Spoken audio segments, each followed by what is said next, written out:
Jay, thank you. A Toledo Police K-9 dog off the job tonight after she was attacked by what investigators say was an aggressive dog. Happened this morning after police say they were called to the east side. 13 Action News reporter Alexis Means has the story that is all new at 5 tonight. Alexis. Lee, the K-9 handler and the police dog were caught off guard when they say this aggressive dog came out of nowhere. The injuries that the dog received were to the neck, potentially superficial puncture wounds. The dog is being evaluated. Toledo police say K-9 Raina isn't expected to miss any time on the job.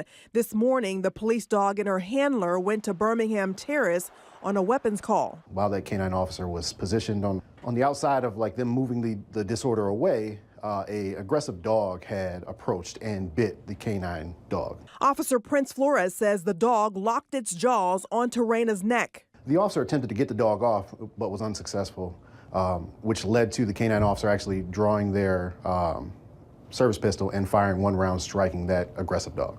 The dog did not die. The dog warden was called to the scene. The owner of that dog did not wish to relinquish that dog to the dog warden and took the dog with him. Raina has been on the force for 3 years. She's trained to assist in drug trafficking and suspect searches. And the dog warden has not released the name of the person who owns the dog. The owner will be cited for failing to confine their dog and documentation of rabies shots. Lee, back to you.